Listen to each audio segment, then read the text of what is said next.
स्वर्गलोक बैकुंठ है या से प्रेरणा ओरे, गरीबदास 60 शास्त्र और 4 वेद की दौड़े। 88 जिस रटे 88,000 ऋषि 88 जिस रटे हैं गांव में शंकर शेष, गरीबदास बैकुंठ से और प्रेरणा देश। ये 88,000 ऋषि 33 करोड़ देवता, ये विष्णु भगवान के इन 3 देवताओं के ब्रह्मा विष्णु महेश भगवान के अंदर आते हैं और ये इन्हीं की उपासना करेंगे और कहां जावे। तो यहां का ये सारी बात सुनकर कबीर साहब जी ने असली भक्ति तथा का दूध और पानी छाना। किस प्रकार? सुन स्वामी निज मोल गति कै समझाऊं तो ही, गरीबदास भगवान को राख्या जगत सम्मोही। अब सम्मोहन एक क्रिया होती है, कहते हैं उसने उसको सम्मोहित कर रखा है। सम्मोहित एक होती है सिद्धि, उसको सम्मोहित कर लेते हैं तो उसके सिवा उसने कुछ नहीं सूझता, आगे पाछे वो कितना कह लो उसको उसी की तरफ आकर्षण बना रहता। तो यहां गरीबदास जी महाराज कहते हैं विष्णु भगवान ने इस जगत को सम्मोहित कर रखा है अपनी माया से। सुन स्वामी निज मूल गति, निज खास मूल जड़ और वह गति यानी रास्ता बता दूं कि किस प्रकार यो जीव क्यों भ्रमरे सो आप लोग। सुन स्वामी निज मूल गति कै समझाऊं तो ही, गरीबदास भगवान को राख्या जगत सम्मोही। 3 लोक के जीव सब विषय वास भरमाए, गरीबदास हमको जपै है तिसको धाम दिखाए। कि 3 लोक के जीव सब, ये देवता भी महाराज जी जीव में ले से 33 करोड़ देवता 88,000 ऋषि, ये भी जीव रूप में लेते कि 33 करोड़ सभी देवता तीनों लोक के जीव विषय वासना में भ्रमित है। आप अगर स्वर्गलोक की कथाएं सुन दो ना, इनमें लिखी हुई से जो शास्त्रा में, आप जो है ना भक्ति छोड़ दो, वहां पर इससे भी ज्यादा कुबद है उन देवलोकों में। आपने गौतम ऋषि और इंद्र की बात सुनी होगी, वो स्वर्गलोक की कहानी से कि इंद्र जो है ना इला के पास गया, वहां कुबद करनी चाहिए, इंद्र ने श्राप दिया, इंद्र को श्राप दिया और वह पत्थर की बन गई। ये ऊपरले लोकां के खेल हो रहे हैं, यहां तक राके हो जाए। तो महाराज के 3 लोक के जीव सब विषय वास भरमाए, विषय वासना में भ्रमित कर रखे। और गरीबदास हमने जपे उसने धाम दिखा, जो हमारा नाम जपे हमारे नुमाइंदे संत लेके, और जब वो नाम जपे जब वहां पर उसकी मुक्ति का साधन बने, जब हम बतावा जब हो उसका। जो देखेगा धाम को सो जानत मोज, गरीबदास तो से कहूं सुन गायत्री गूंज। अब बंदी छोड़ने बोले देवताएं तो आपने 4 वेदों के अनुसार और रामायण महाभारत के अनुसार बैकुंठ तक का ज्ञान है, उसको आप सत्य मान रहे हो। ठीक आपने झलक भी होगी या शास्त्रों से भी सुन दिया होगा, पर इससे ऊपर तो जब देखोगे जब हम बताओगे, और जब उसने देख लोगे जब थारा यकीन होगा। अब आपको ऐसे रहस्यमय बात बतावांगे क्योंकि बहुत देर से सुनने को मिलती ये कथाएं, और पूर्ण रूप से जानकारी जब हो से उसका समय लगा करता। एक बात, ये नानक जी है जो सिख धर्म के प्रवर्तक और महान संत हुए, ये बहुत अच्छे सिद्ध पुरुष हुए हैं। कबीर साहब इनके पास पहुंचे, कहने लगे नानक देव जी, कहां जी आप क्या की उपासना करते हो, क्या साधना करते हो? उन्होंने कहा कि निरंकार की उपासना करता हूं मैं। निरंकार? अखां तो निरंकार की क्या पहचान है? आपने ध्यान द्वारा देखा हो? अखां देखा, अंदर ज्योति दिखाई देती है, प्रकाश दिखाई देता है। ने बोला जी इस निरंकार ने तो सब चीज उड़ जा रखी है, इस ज्योति ने सारा काम बिगाड़ रखा। क्या मैं बताऊं? आपके 60,000 जन्म हो लिए नानक जी, जब से आप अपने लोक सतलोक तक आके इस ज्योत निरंजन काल के देश में फंस गए। ने बोला नहीं ऐसी गल नहीं होती, केड़ा उत्थे तो कोई और है नहीं, सतलोक कुछ नहीं है। ने बोला नहीं मेरी बात तो सुनो। अक सुनाओ। आप सतयुग में अमरीश राजा थे। अच्छा? हाँ। महाराज ने अपनी शक्ति से दिखाया, जब उन्होंने देखा सारा रोल साची भाई। और तो आप त्रेता युग में जनक थे, राजा जनक, ये नानक जी थे, वो फिर दिखाया। अगर जी बिल्कुल ठीक। और ईब आप नानक हो गए, इतने बड़े बड़े आप ऋषि और संत रह चुके हो, और अब आप नानक आगे अगले जन्म में आपका इतना भी ब्योंत नहीं रहेगा। ये काल एक युग में बहुत तप करवा दे, भजन करवा दे से, अगले जन्म में उसने खर्च करवाना, करवाते करवाते करवाते करवाते ना नाम पकड़ा क्यों ज्ञान हो जा, थोड़ी बहुत सिद्धियां हो जाती हैं। तो बोला नहीं जी खैर और गल तो आपकी सारी मान ली, पर मैं अंदर दिखाई देता उस वस्तु ने कैसे भूल जा, देख अंदर ध्यान लगाया। और उससे पहले कबीर साहब ने बता दिया कि मैं नाम दूंगा सतनाम। सतनाम जपण का नहीं है, एक और नाम है सच्चा नाम। सच्चा नाम जपने का के लिए दिया गया, इसमें लिखा हो वो सच्चा नाम अलग से है। जैसे कहने दवाई ले ले, और दवाई दवाई नहीं मिला करती, दवाई का आगे फिर उनके नंबर हो सब, कौन से पेट की है, सिर के दर्द की है, कौन सी है, फिर वह दवाई आगे पावेगी। सतनाम कहने तक कई भाई का हम सतनाम जप, सतनाम कोई जपण की चीज नहीं है, वो नाम और सच्चा नाम। तो ने बोले वो सतनाम मेरे पास है। कबीर साहब बोले मैं दूं जब आपकी मुक्ति होना तो हो नहीं सकती, और इब्ने चक्कर काटे जाओगे आपके मुक्ति नहीं हो सकती। ने बोला नहीं ऐसी गल नहीं, मुझे अंदर दिखाई दे, देख अंदर। ध्यान लगा कर नानक साहब ने अंदर देखा, कहते हैं वो निरंजन का लोक जो है वो ज्योत में है, प्रकाश। प्रकाश तो सभी देवताओं के लोक में है, और सभी देवताओं का नूर है, पर उनमें अंतर से थोड़ा थोड़ा, जैसे 0 का भी बल्लभ है, और 60 वाट का भी है, और 100 का भी, और मरकरी भी, और फिर कबीर साहब का नूर दिन लकड़ जाए इतना है पूर्ण ब्रह्म का। तो हम थोड़े से प्रकाश ने देख कर सोचना साधना ठीक होगी अपनी। अब कौन से लोक में किस इष्ट की उपासना आप कर रहे हो, उससे का नूर दिखेगा। अब जो से लोक में टिकट लेकर जाओगे जिस गांव में उस शहर में, उससे को पहुंचोगे। तो इस प्रकार ने बोला मैं अभी लगाता हूं, ध्यान लगाओ। महाराज ने ऊपर देखा, दिखाया, उससे ऊपर और ले गए, ऊपर ले जाकर और सतलोक में ले जाते हैं। वहां जाकर कबीर साहब उस सतपुरुष पूर्ण ब्रह्म के ऊपर चंवर करते हैं, जैसे ये भाई कर रहा है भगत जी। अब नानक साहब के मन में विक्षेप आ गया कि ये जो है ना बैठा, ये तो रब है, सतलोक का मालिक होना, ये कोई इसका अनुचर है। इतनी सोचे था कि कबीर साहब खड़े बैठ जाते हैं और सतपुरुष खड़े हो जाते हैं अपने आसन से, और कबीर साहब उसी आसन पर जिस पर पूर्ण ब्रह्म बैठे थे वहां आकर बैठ जाते हैं। और फिर कबीर साहब के ऊपर पूर्ण ब्रह्म ऐसे चंवर करता है। अब उन्हें सोची कि ये क्या, हूं तो ये खड़ा था, हूं ये बैठ गया। तो थोड़ी देर में वो सतपुरुष कबीर साहब में समा जाता है, केवल कबीर साहब रह जाते हैं, और चंवर अपने आप होने लाग रहा है, बिना किसी के करे हुए नो घूम रहा है। अब उसके मन में आए वाहे गुरु, वो तेरे की मतलब बहुत भूल में था। और उसी समय उसकी सुरत वापस भेज देते बंदी छोड़। आगे देखा कबीर साहब नहीं है। अब उसको भयभीत हो गया कि वो ही संत मिले और नाम मिले, सत्ता सच्चा सतनाम, और जब तेरी मुक्ति हो, नहीं तो बिरा खो दिया जन्म। और फिर इस बात की भी महसूस करी नानक साहब ने कि इतने महापुरुष को और इतना बैस में खो दिया, तो चाड़ा कर दिया, पागल से हो गए। तो वहां कहते हैं गरीबदास जी महाराज अपनी वाणी में लिखते हैं, ना झांकी वेख कबीर की, नानक कीती वाह, और वह सिखा के गल पड़ी इब कौन छुटावता।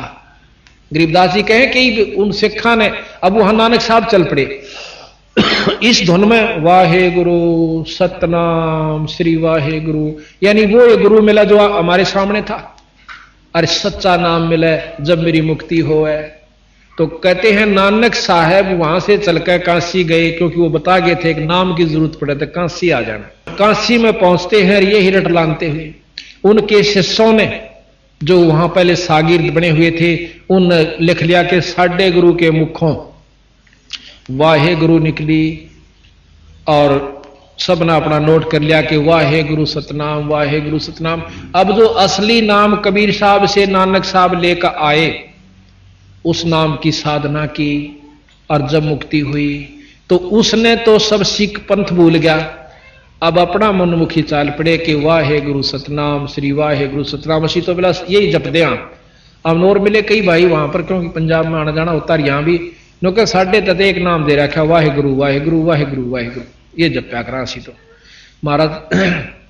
तो हमने कहा कि कबीर नानक साहब ने तो कुछ और नाम जप्या है कि नहीं, वो तो उन्होंने जपना सी, असी तो इससे तो काम चल जाएगा। जब एक दवाई से वह तो सब पे असर एक के करेगी, पे पेट के दरक की तो एक गाली खानी पड़ेगी। तो नहीं साढ़े तो बिलाई में ठीक है। तो वह मतलब जहां भी जावे हैं नो नाम खराब कर रखे, असली नाम को भुला रखा है। अब आप देखोगे राम और कृष्ण का जाप करने वाले आप में बहुत मिलेंगे, नो के राम कृष्ण तो बढ़िया कोई नाम नहीं। आप चले जाओ बरसाने में जहां की राधा थी, वहां कृष्ण का कोई नाम भी नहीं लेंदा, मानो कहें राधे राधे राधे, हम कहेंगे ना राम राम, तो वहां के लोग कहते हैं बेटा राम राम ना राधे राधे। तो दूसरा ऊपर उसका प्रति उत्तर देता है चाचा राधे राधे। वो क्या मानते हैं कि राधा सबसे प्रिय थी कृष्ण जी की, और हम राधा ने याद करांगे तो कृष्ण मिल जाएगा। और राधा बेचारी रो पीट का पाया करती मुश्किल थे, और तुम राधा के नाम तो कृष्ण क्यों कर पाओगे भाई। तो ये मतलब नाम खराब कर रखे, फिर कहेंगे राधे राधे श्याम मिला दे, राधे राधे श्याम मिला दे। अब राधा बेचारी मुश्किला मिला करती, सारी रो पीट का जब दर्शन दिया करते। तो बंदी छोड़ कहते हैं कि विष्णु जी के पाने का एक सतनाम है, हर एक देव का सतनाम है, हर एक का सतनाम है, और उसका नाम इसमें लिखा है सतगुरान, वो नाम आपने जपना पड़ेगा। और जब मुक्ति उसका अपने इष्ट का भी लाभ तो पा सकते हो। तो उसके बाद सिख धर्म में जो है आपको ये वर्णन पूरा रूप से अलग से देंगे नानक साहब का दोबारा। अब तो हमने वैसे बीच में छेड़ दिया, इसका पूरा वर्णन दिखाएंगे। और मर्दाना जी की साखी नोट है हमारे पास, जो उन्होंने खुद लिख रखी है कि नानक साहब से मर्दाना जी पूछे हैं कि आपका गुरु कौन था, कि साडा गुरु एक जिंदा गुरु पीर सी, जिंदा गुरु। आखिर में फिर एक साखी में खुद नानक साहब अपनी वाणी में लिखते हैं, बालाजी की ने नोट के रखी है, उसमें आ गया है कि मेरा गुरु कबीर साहब सी, साफ कर रखा उसने। तो ये गरीबदास जी महाराज कहते हैं हमने सुल्तानी नानक तारे और दादू को उपदेश दिया, जात जुलाया भेद नहीं पाया, वो कहां सीमाएं कबीर हुआ। तो अब रामानंद जी का प्रकरण चल रहा है, हम पहले उसी को लेते हैं। अब कहते हैं कि इसी प्रकार रामानंद जी अपनी भक्ति योग साधना में उलझे थे। महाराज जी ने बोले अब तुम ध्यान लगाओ, कहां तक अपने योग से जाते हो। अब महाराज कहते हैं कि कृष्ण विष्णु भगवान ने को जड़ाए हैं जीवे। रामानंद जी बताओ है कि कृष्ण और भगवान विष्णु ने इन जीवों को अपने साथ यहां पर सम्मोहित कर रखा, अपनी आकर्षण दिखा करके। अब आगे क्या, अब ये थोड़ा सा प्रकरण हम कल सुनाएंगे सृष्टि रचना का। जब आप सृष्टि रचना समझ लोगे ना, फिर बात समझ में आवेगी कि हाँ ये बात ठीक से कबीर साहब की। ग्रीबे कृष्ण विष्णु भगवान ने को जड़ाए हैं जीवे, गरीबदास तीन लोक में काल कर्म सिरसी हीवे। भूमि धरणी आकाश थम ये चलसी चंद्र सोहरे, गरीबदास रज बीरज की कहां रहेगी धूरी। पिंड प्राण और ब्रह्मांड ये सब नष्ट होंगे। अभी आपने प्रकरण सुना था, लिखा प्रमाणित शास्त्रों में कि ये पृथ्वी भी नष्ट होगी, ब्रह्मांड भी नष्ट होंगे, ब्रह्मा जी भी नहीं रहेगा, विष्णु जी भी नहीं रहेंगे, शंकर जी भी खत्म होंगे। प्रमाणित सारा दे रखा कि 51वां वर्ष ब्रह्मा जी का चल रहा है, 100 वर्ष की उम्र है उनकी, उम्र ज्यादा लंबे वर्ष है उनके, बहुत लंबे प्रकरण दे देगा, कोई करोड़ों अरबों तक का एक मतलब करोड़ों वर्ष का एक दिन बन जाए। उसके बावजूद भी इन्हों कहें 51 वर्ष पूरे हो चुके ब्रह्मा जी के, और 49 और हो जाएंगे, 51वां चल रहा है, तो वो मरेगा, समाप्त होगा। और महाप्रलय जब होगी, जब कुछ नहीं रहेगा, तो उस समय कहां रहोगे महाराज जी। स्वामी जी रामानंद जी से कबीर साहब प्रश्न करते हैं। पौमी धरणी आकाश थंभ चलसी चंद्र सोहरे, गरीबदास रजबीरज की कहां रहेगी धूर। ये रजबीरज से त्यार ये शरीर यूं कहां रहेगा स्वामी जी। तारायण तरलोक सब, तारायण तीनों लोग सब, चलसी चंद्र सु कुबेर इंद्र कुबेर ये सब खत्म होंगे, चलसी माने नष्ट होंगे।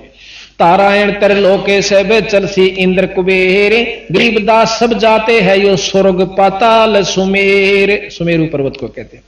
चार मुक्ति बैकुंठे बटे फना हुई कई बार, गरीबदास अलल रूप मध्य के जा अलफ रूप मध्य के जाने संसार। ये चार मुक्ति के पाने वाले संत करा कितनी बोल्टे आ लिए। धरु को चौथी मुक्ति प्राप्त है, गोपीचंद भर्तरी को चौथी मुक्ति प्राप्त है, प्रहलाद को चौथी मुक्ति प्राप्त है, और दोबारा ये भी आएंगे। और जो है राजा हरिश्चंद्र को भी चौथी मुक्ति प्राप्त है, मार्कंडे ऋषि को प्राप्त है। ये फेर चक्कर काटेंगे। गरीबदास जी ने लिखा है कि 10वां अवतार अभी आवेगा, और शास्त्र भी प्रमाण दें। और इन्होंने नाम तक बता रखा कि वहां पैदा होगा और हरिश्चंद्र राजा जो है 10वें अवतार रूप में आएगा। और विष्णुदत्त शर्मा के घर में सिंबल नगरी में पैदा होगा। यहां तक का प्रमाण गरीबदास जी ने आज से कई लाख वर्ष आगे का जो का तुम लिख रखा, और उसी का प्रमाण शास्त्र भी देते हैं। तो यहां ग्रेब कहो स्वामी की तरह हो गए ये 14 भवन बिहंडे, गरीबदास भी जग के हाथ तेरा चले प्राण और पिंडे। के स्वामी जी ये सब खत्म होंगे, 14 भवन तक नष्ट हो जाएंगे, जब कहां रहोगे? सुन स्वामी एक शक्ति है अर्धंगी ओंकारे, गरीबदास भी जगता अंतलोक सिंगार। ये ओम शक्ति जो है, ओम शब्द, ये ओंकार है, निरंजन का जाप है, ब्रह्म का जाप है। ये ब्रह्म खुद इस सारी सृष्टि को नष्ट करेगा जब इस पृथ्वी पर, गरीबदास ने लिखा कि आगे ऐसा समय आओगा कि कोई फल फूल का दार पौधा नहीं उगेगा और ना कोई कणक होगी, क्योंकि 3.5 हाथ नीचे तक का पृथ्वी खराब हो जाएगी, इस पर बीज नहीं उगेंगे। अब ये हालत इस पृथ्वी की होगी। तो उस समय इसको दोबारा निरंजन दोष है पूर्ण रूप से सारे ब्रह्मांड को खत्म करेगा 5 तत्वों के तहत, और फिर अपने अंदर संभालेगा। फिर ओंकार निरंजन ब्रह्म को पार ब्रह्म समावेगा और बीज रूप में सब जीव नरे नरे धर दिए जाएंगे। ये प्रमाणित बात कर रखी सतगुरु ने और शास्त्र भी बताते हैं। अब वो कहने लगे कबीर साहब से रामानंद जी की, इसी कौन सा स्थान है जहां कभी नहीं मरते, कोई नष्ट नहीं होता? तो उसको सतलोक बताया। एक सतलोक है, उस सतलोक में कभी परिवर्तन नहीं आता, ना वहां कोई प्रलय होती ना वहां प्रलय होती। जैसे का तैसा रहे परलोफना प्राण, गरीबदास उस शक्ति को बार बार कुर्बान। अब सतलोक के यहां, सतपुरुष के यहां कोट इंद्र ब्रह्मा जहां, कोट कृष्ण कैलाश, कोट कह करोड़ों, करोड़ों तो इंद्र और ब्रह्मा जहां, करोड़ों कृष्ण और कैलाश। गरीबदास शिव करोड़ हैं, करो कौन की आश। सतपुरुष के यहां करोड़ों शिव हैं, शंकर भगवान के से साधक उपासक संत वहां बहुत है। ग्रीब शिव शक्ति जासे हुई, शिव शक्ति शंकर भगवान भी जिससे उत्पन्न हुआ। शिव शक्ति जासे हुई अंत कोट अवतारे, गरीबदास उस शक्ति को लखै सो हो करतारे।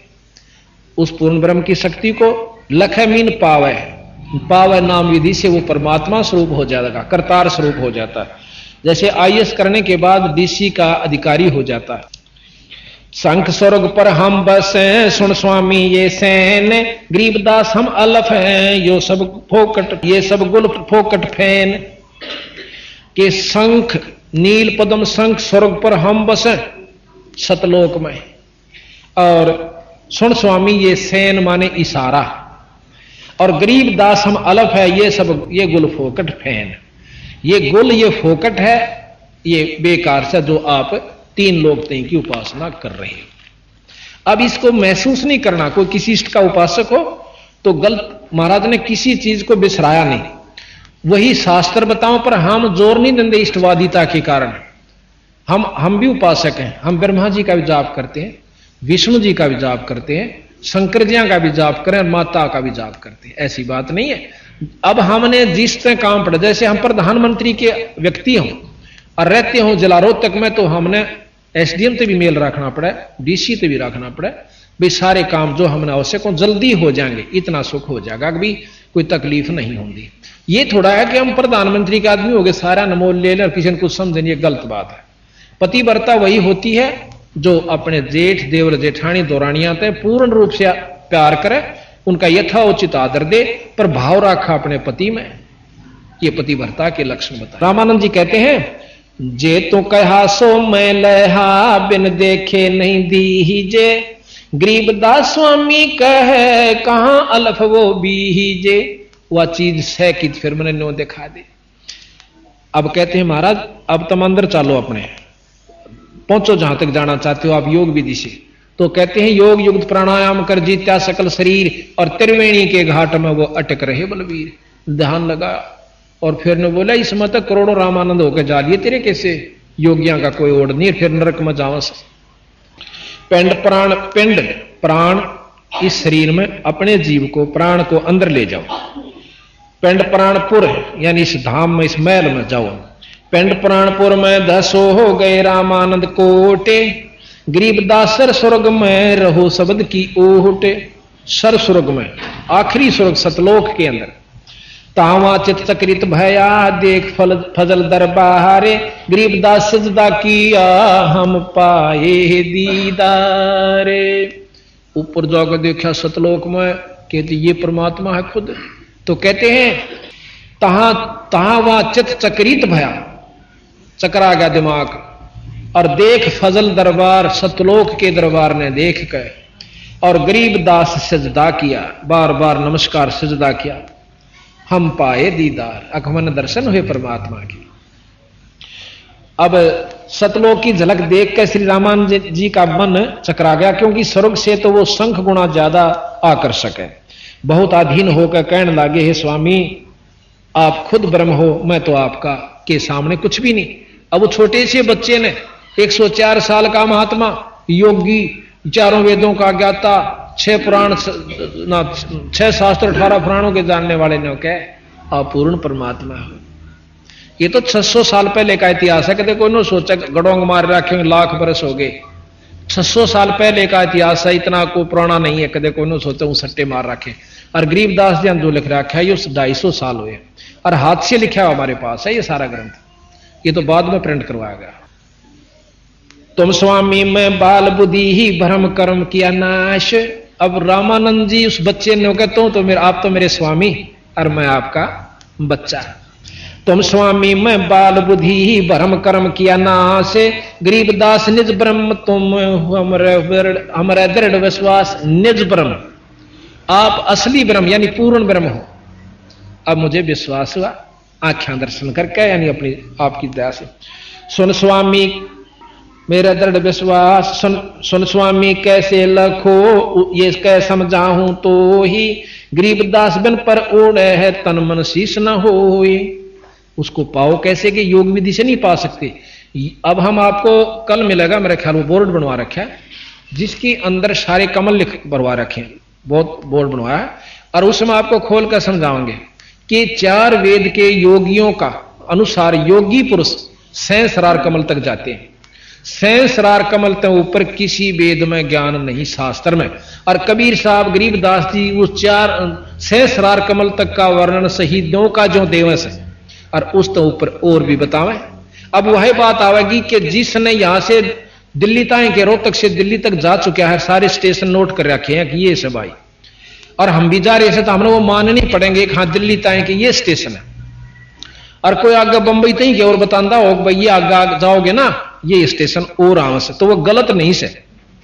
पर हम नहीं देखे, हम नहीं जा रहे, हमने यहीं तक का ज्ञान है तो वो अलग बात से। पर वहां तक भी ज्यों की तो पाओगे जब ये सारे सही मिले। अरे तो अनपढ़ थे, चलो आप बता दो ना, कितने विद्वान सो आप बता दो, कितने कमला के बारे में जानते हो। अगर कोई ज्ञान से ही जान सकता है, और ज्ञान को सत्य मानता है, ज्ञान से, ज्ञान कहां से हुआ, इन शास्त्रों से हो सकता है। और वो तो अनपढ़ थे, 5 साल के बचान लाग रहे, कोई गीता पढ़ी ना, महाभारत पढ़ा ना, भाई वेद पढ़े नहीं, और 10 साल के गरीबदास जी बताने लागे थे। तो हमने इन पर विश्वास करना होगा। हम असली वस्तु न छोड़कर हमने वो भी करना है, जैसे 10वीं भी करनी है, BA भी करनी है, MA भी करनी है, फिर हमने वस्तु प्राप्त करनी है। तो ये महाराज कहें कि यहां तक के आपको ज्ञान, यहां तक का जो ज्ञान से ये कैटेगरी आप आ जाओगे, इतनी आपको उपलब्धि होगी, इसके ऊपर और चलना होगा। ऐसा सतगुरु महाराज हमें बताओ। अब कहते हैं रवनपुरी एक चक्कर है, तहां धनंजय बाय। बाय कहें वायु को, धनंजय ये अंदर की सारे महाराज दाना दाना गिनते हैं योगियों का। जब सारा प्रकरण रामानंद जी ने अपने महाराज के मुख से सुन लिया कि ये ओड बालक, और भीतर की सारी वस्तुएं बताने लग रहा, कौन सी वायु कहां से चलेगी और कहां तक वह पहुंचेगी, उससे आगे कौन सी शुरू होगी। नाभि कमल से आगे कुंडली शक्ति है, कुंडली के अंदर एक वो बना रखी है नागफणी, जो इस कुंडली शक्ति उसको रोकी हुई है। जैसे पाइप होती है, पाइप के ऊपर रबड़ चढ़ा दें, पाइप के ऊपर रस्सी बांध दे तो अभी इस बंद हो जाती है, पाइप के अंदर वस्तु जानी बंद, पानी जाना बंद हो जा, नलकी होती है उसमें। इस प्रकार नाभि से आगे एक नाड़ी जाती है, नाड़ी।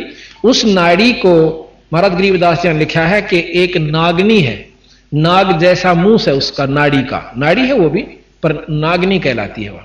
और उसके 2 जीभ से नाग कहा करें, और उसने इस नाभि के से आगे जो कमल तक जाती है या नाड़ी, इसको अपनी लपेटे थे, 3 लपेटे ला रखे हैं उस नाड़ी ने इसके चारों तरफ, और उस जो नाभि से आगे चलना होता है योगी ने वो बंद कर रखी है। और योगियों ने वह खोलनी पड़ा है उस नाड़ी को, उस नागनी को मारना पड़ता है। कैसे मारे कि सांस, वह सांस के द्वारा खड़ी है, प्राणायाम करना पड़ता है, बहुत लंबे प्राणायाम का अभ्यास कोई वर्षों तक करना पड़े। फिर वह क्या करती है कि वो नाड़ी मुरझा जाती है, आगे से नीचे न हो जाएगी। जब न्यों थी अब न्यों हो जाएगी। न्यों क्यों थी कि ऊपर से अमृत आता है, यहां से ये तालू है, तालू के बिल्कुल सामने ऊपर एक छोटा सा जैसे अंडा छोटा हो ना चिड़िया का, और ये फूट रहा हो ऐसे आकार का, यहां पर एक स्थान है, इसमें से अपने आप रिश्क है, उसके अंदर अमृत जमा हो जाता है इस शरीर में। और उसको एक नाड़ी के माध्यम से जब हम तालू को ऐसे मिलाते हैं, अभ्यास बताते हैं कई योगी, इसको ऐसे मोड़कर तालू पर लगाते हैं जीभ को, तो उस नाड़ी के ऊपर से एक बहुत बारीक पत्ती है जो उसको बाल्ब के रूप में बंद करें बैठी है, और जीभ ऐसे करते ही वो अंदर से नाड़ी खिसक जाती थोड़ी सी। जितनी देर हम जीभ लगाएंगे इतने वह मड़ी सी हटी रहेगी, और उसमें से वो नाड़ी का आकर के हमें अंदर अमृत जाना शुरू हो जाता है। उससे क्या होता, भूख लागनी बंद हो जाए और शरीर में ताजगी आ जाए, पर मुक्ति नहीं है। गरीबदास जी यहां उस योगी को फेल करते हैं, चलो अमृत भी चाख लिया, शरीर स्वस्थ रहेगा, बहुत दिन तक भी राख लेगा, पर बेटा नाम बिना काम नहीं चल रहा है। ये तो एक साधना बना ली, रोटी खा के डांट लिया, थोड़ी खा ले, ज्यादा क्यों खावे, आवश्यकता अनुसार। प्रथम अंजन संयम राखा, योग युगत सब सतगुरु भाखा। ये तो आपने साधना करी भक्ति के लिए, भक्ति फिर अलग रहेगी। तो यहां बात यहां खत्म हो जाती है कि हम असली वस्तु को पकड़ने तैयार नहीं। हमने तो आंख नीचे बैठ जाओ, दिख जाओ, अर्नो को बस सांझे बैठा, तड़के तो बैठा रहा, वे साधु के चाड़ा से। गरीबदास जी महाराज के 1000 वर्ष बैठ कर चले गए, वो गधे की जुनी बताए। अब तब से क्या होता है, सिद्धि आ जाए छोटी मोटी, क्या होगी कि भाई पानी में पानी टेकदा, पाया का रेत नहीं लगता, आकाश में उड़ जा से, पानी पन्नों चला जा जो कर धरती में चाल्या करे। गरीबदास जी महाराज के तो बड़का के खेल से ये कोई वस्तु प्राप्त नहीं करी। 2 भगत थे, वो कोई गुरुमुख हो गए, किसी नाथ से संत से कुछ ने उपदेश हो गया, तो उसने साधना बता दी कि तुम ऐसे करा करो, तुमने सिद्धि प्राप्त हो जाएगी। क्या हो जाएगी कि पानी के ऊपर कन्नों चले जा करोगे जो कर धरती पर चालो सो, और पाया का थरगार पानी कुछ नहीं लगेगा। अब उन दोनों ने साधना शुरू कर दी। एक भगत को, वो गुरु उनका शरीर छोड़ गया था, एक उनमें से शिष्य था जो संत था, उसको एक कबीरपंथी साधु मिल जाता है। उन्होंने बोला भगत जी के साधना करे है, अक मैं सिद्धि करूंगा। क्या की कि पानी पे चाल्या करूंगा। ने बोला अच्छा बौला रहे, यह भी कोई बात, फिर क्या हो जाएगा, मुक्त हो जाएगा। तो अकना गुरु जी ने बता रखी, फिर उनको ज्ञान दिया, समझाया। महाराज के तप से राज मद मानम, जन्म तीसरे शुक्र सवानम। तब से राजा बन जाओगे अगले जन्म में, इस जन्म में थोड़ी सिद्धि हो जाएगी, अगले जन्म में राजा, तीसरे में कुत्ता, यह उपलब्धि होगी तने, और गधा बनेगा फिर। अब वो समझदार था, बोले जी और के साधना, फिर उन्होंने बताई। गरीबदास जी ने लिखा कि 24 सिद्धि हैं, 3 लोग के शास्त्र केवल 8 सिद्धि 9 निधि बतावे, और यहां 24 सिद्धि बताते हैं कि हमारे नाम के जापते ये 24 सिद्धि आ जाएंगी। क्या, एक सिद्धि आकाश से उड़ जाई, एक सिद्धि जल पैर नहीं लाई, एक सिद्धि कुछ खावे ना पीवे, एक सिद्धि जो बहुत जुग जीवे, एक सिद्धि बहुत चोले तो झारे, यहां भी दिख जा, वहां भी दिख जा, वहां भी दिख जा, एक सिद्धि नहीं तत्व विचार। तो इस प्रकार 24 सिद्धि बताई। कहते इन नबी 24 को ना मनचावे, सो हंसा सतलोक से धावे। जब आगे का को राह बनेगा बीरा, इन छोड़ देगा, उसका समझ में आ गई, उसने नाम साधना गुरु बना लिया। अब 12 वर्ष के बाद वो उसका दूसरा पहले गुरु का साथी, वो संत फेर फेटे से, वो बोला भाई कि मैं उपलब्धि हुई तने। अब जो कबीर पंथी हो चुका था उन्होंने बोला वह मन तो उपलब्धि होगी। क्या हुई कि वह मैं न्यों बताने की नहीं से, बाकी मैं आपको ज्ञान बताऊंगा कि तू समझ पहले मेरी बात ने। पर वो सिद्ध हो रहा हो क्या न सुने था। नो बोला तने के बेरा, मेरी सिद्धि तन बेरा के उपलब्ध। आगे नदी थी एक नहर, उस नहर के पानी के ऊपर का पट पट पटनू चला गया दोनों धरती पर चाला से, और उल्टा ही फेर आ गया ने बोला देखा तने के पाया, बताए कुछ नहीं बोले डरे डोए। तो वो जो कबीरपंथी साधु था रोन लाग गया, ने बोला रे तने 12 साल में युवे सीखा, ये तो 2 अन्ना मत किश्ती परे ने ले जाएगी, 2 अन्ना में उल्टी ले आवे, 12 साल में 4 अन्ना का काम सीखा तने और मुक्त हो जाएगा, गधा बनेगा। फिर वो पताई देखने वो अपनी चुप बताई, उन्होंने बोला भाई मन तो जुल्म कर दिया, मत ईशन सब कुछ मान रहा था। तो ये हमने नहीं बेरा कि हम साधुओं ने किस ढंग से देखते हैं, इस साधना को देख कर हम लट्टू हो जाए साधु के चाड़ा से, और तीसरे जन्म में वो गधे की जुनी में जाता है। ये कबीर साहब और सभी शास्त्र प्रमाण देते हैं। गरीबदास जी बताओ कि तपेश्वरी, ये भी बताते शास्त्र, तपेश्वरी राजेश्वरी, राजेश्वरी नरकेश्वरी, ये श्रुतियों का शास्त्रों का ज्ञान है। तो इन साधनों से तप करने से हम अगले जन्म में राजा की पदवी पाओगे, इस जन्म में काम चलाओ सिद्धि हो जाएगी, लोग रिझावण जोगी, पर अपनी मुक्ति ना शिष्यों की, ये बंदी छोड़ो। तो उस लड़के ने नाम ले लिया।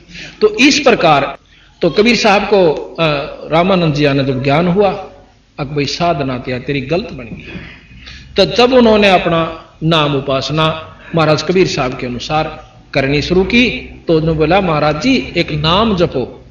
इस फिर वो चल रहा था ना प्रकरण।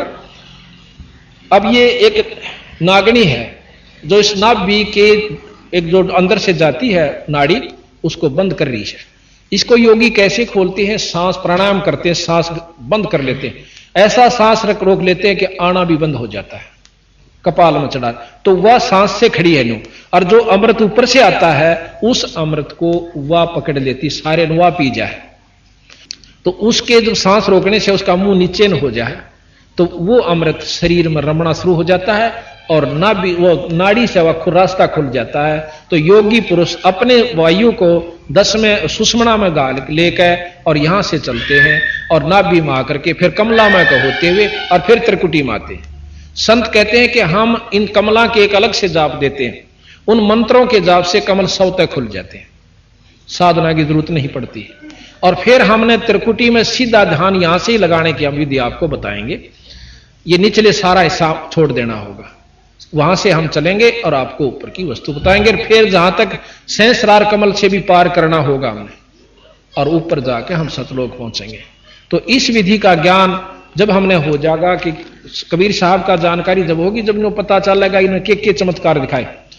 कल हम साथ में कबीर साहब के चमत्कार भी आपको बताएंगे, उनमें क्या शक्ति थी और किस किस प्रकार उन्होंने, जैसे कई तरह मुर्दों को जिंदा किया, हाथी का आगे गिर दिए जब नहीं मरे, तो भाई उसमें गंगा जल में गिर दिए थे, और तोप चला दी थी सिकंदर लोधी, राक्षस राजा था हिंदुस्तान का, और उसने भी आखिर में नाक रगड़ी थी कबीर साहब के सामने, और हाथ जोड़कर अक्षमा याचना करी थी।